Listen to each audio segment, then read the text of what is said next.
V Rajeckom kostole svätého Ladislava sa konal koncert klasickej hudby. V rámci festivalu Pro Musica Nostra Turzoviensi vystúpili špičkoví slovenskí a českí umelci. Cieľom festivalu Pro Musica Nostra a všetkých festivalov Pro Musica Nostra, ktoré na Slovensku máme, je priniesť klasickú hudbu do rôznych historických pamiatok, svetských aj cirkevných, teda do zámkov, kaštielov, kostolov, kaplniek, skrátka do tých objektov historických, ktoré už sú viac menej zrekonštruované, o čom svedčí aj tento kostol svätého Ladislava tu v Rajci. A prinášame klasickú hudbu pre publikum a vlastne do tých priestorov, v ktorých kedysi v minulosti pravidelne znela. To znamená aj u majiteľov kaštielov, zámkov, aj v cirkevných pamiatkách. Zádušná omša Requiem od Wolfganga Amadea Mozarta zaznela v podaní Slovenského komorného orchestra, Slovenského filharmonického zboru a solistov Michaely Kuštekovej, Michaely Šebestovej, Ľudovíta Ľudha a Gustáva Beláčka. Celý koncert dirigoval František Macek a zbormajster Ján Rozehnal. Myslím si, že právě v regionu si diváci a posluchači mnohem více váží toho, když tam za nimi přijedou umělci něco předvést. Většinou to taky více ještě dokážou ocenit a spíše to jde po té jako emocionální rovině, že třeba ti lidé nemají až takové třeba hudební vzdělání nebo ne, tak často poslouchají klasickou hudbu a vlastně více jdou po té emocionální hladině té hudby a vlastně naším záměrem je vlastně jim přinést tu radost hudby, přinést nějakou emoci, aby ten koncert měl nějakou katarzi, nějaké vyvrcholení a aby se nějak emočně dotknul. Myslím si, že to je vlastně cesta, jak k tomu publiku takhle přistupovat. Já si myslím, že festival tohoto typu má velký význam. Vždycky je dobře přivést co nejkvalitnější hudbu do regionu, aby lidé, kteří třeba nejsou jako v hlavních městech nebo v určitých centrách, kde ta kultura je jako financovaná, kde jsou profesionální soubory nebo profesionální tělesa. Takže myslím si, že to má obrovský význam. Já jsem sám ředitelem festivalu v Kroměříži, což jsou památky UNESCO, jsme regionální festival a je to přesně něco podobného. Je to o to ty památky naplnit hudbou něčím, co vlastně k té památce patří a přivést obecenstvo, které normálně nemá možnost takhle kvalitní třeba hudbu v našem případě poznat, tak aby zažili něco pro ně třeba neopakovatelného nebo mimořádného. V rámci festivalu sa konalo spolu 9 koncertov v rôznych historických pamiatkách naprieč Žilinským krajom. Dnes vlastne v tomto júnovom jarnom termíne sme realizovali 3 festivaly. Tu v Žilinskom kraji, v Trnavskom a v Prešovskom. Tie festivaly bežia paralelne vedľa seba, pretože viacere z programov, z projektov, viacero účinkujúcich sa predstaví na všetkých 3 festivaloch. A v druhej polovici roka na jeseň, v jesennom termíne, máme zase iné regióny a ide o Nitriansky kraj, a čiastočne Košický, čiastočne Banskobystrický, pretože sa pohybujeme na Gemeri, ktorý leží na území obidvoch týchto krajov a snažíme sa predstavovať klasickú hudbu v gotických kostolíkoch na Gemeri, čiže na tzv. Gotickej ceste.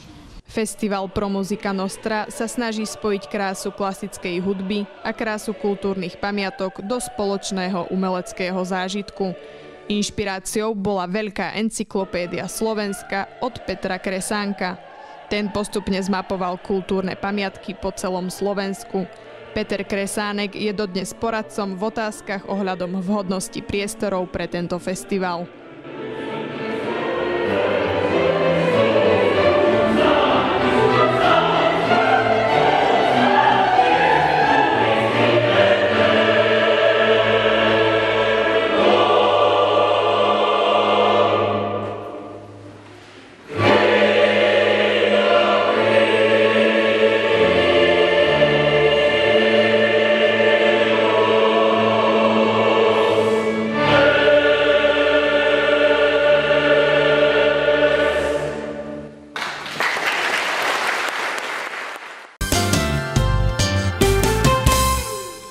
Už od polovice 70. rokov sa v paštékových obrazoch čoraz viac zjavujú stretnutia ľudí v bezútešných interiéroch, v intimite rodín, dvojíc, hostí či anonymite čakární. Diela tohto obdobia sú ovládané atmosférou záhadnej nemožnosti ľudskej komunikácie. Vernisáž výstavy obrazov Milana Paštéku sa uskutočnila v minigalérii Soho v Žiline 3. júna a jej súčasťou bola zaujímavá kompozícia japonských priestorových znakov s názvom Pocta majstrovi od výtvarníka Mareka Ryboňa. Je to pocta Milanovi Paštékovi ako stredná vrstva generácie výtvarníkov, ktorí reagujú na minulosť a ten akcent tej červenej sa vlastne dá povedať, že je v jeho obrazoch a to je taká symbióza, že ak sme sa my výtvarníci nestretli, tak sa stretli naše diela a to ukazuje, naznačuje to nesmrteľnosť v umení.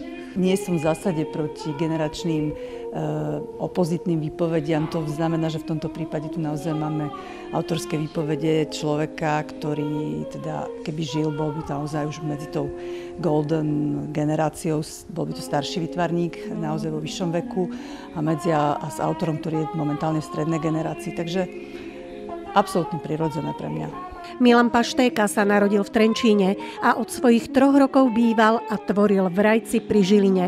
V záznamoch sme našli iba údaje o bydlisku Milana Paštéku. Býval na Kostolnej ulici v Rajci. Záznamy sú o rodičoch, ktorí teda boli pedagógovia obidvaja. Ale čo sa týka študentského života, tvorby, takmer žiadne záznamy v Mestskom archíve nemáme. Vidím šancu v tom, že aj dnešná výstava, ktorá sa tu nachádza v priestoroch Soho galérie, nám napomôže zviditeľniť Milana Paštéku s tým, že v priestoroch Mestskej radnice by sme si ho mohli pripomenúť aj jeho tvorbu výstavou obrazov, ktoré sa nachádzajú tu v galérii. Vernisáže sa zúčastnila dcéra autora Dominika Sládková Paštéková, ktorá po svojom otcovi zdedila nepopierateľný umelecký talent a v súčasnej dobe sa zameriava na kresbu, akvarel a keramickú plastiku. Dlho som sa snažila akoby sa čo najmenej podobať a potom som ten nerovný boj vzdala a teraz už je to tak, jak to je a už s tým nebojujem. Je to veľké prekvapenie pre mňa a výstava je výborná, dobre nainštalovaná a Ivan Keller je, myslím si, nositeľ výbornej myšlienky. To, jak vlastne mapuje žilinských autorov. Gratulujem k tomu. Tak po výstave Miroslava Cipára je toto naša druhá spolupráca s Ivanom Kellerom a s galériou Soho. Rozhodli sme sa teda na základe kladnej skúsenosti. Ivan nás opätovne oslovil, tak ako aj Považskú galériu umenia v Žiline. Zapožičali sme 9 diel, medzi ktorými sú zátišia, jeden autoportrét a figurálne kompozície. Ja fandím a obdivujem umelca, ktorý si nielen vytvorí vlastný umelecký štýl, ale ktorý zabojuje a dokáže sa presadiť. V dnešných časoch sa tomu hovorí marketing, osobný marketing, ale v minulosti to bolo len túžba nezapadnúť, ukázať, čo viem. A práve Milan Paštéka patrí medzi takýchto umelcov. Od svojich mladých čas sa pokúšal sa zapojiť do hnutia galandovcov a vždycky vyhľadával akčných maliarov, akčných umelcov, s ktorými by prerazil na svetlo sveta. A podarilo sa mu to. Výstavu Milana Paštéku s názvom Impresie v žilinskej minigalérii Soho máte možnosť navštíviť aj počas letných mesiacov. Bude nasledovať výstava jedného významného človeka, a to som ja, lebo budem mať 80 rokov. Posúvam to na jeseň, kedy vlastne ľudia, ktorých si objednávam na moju výstavu, už niekoľko rokov nadávajú, že 13. júla sa mohol narodiť len taký, nechcem povedať čo, lebo všetci sú na dovolenkách. Takže výstava sa predĺži táto, lebo je to špičkový autor, budú sem chodiť umelecké školy a potom prichádzam na 80-ku ja. Teším sa na vás.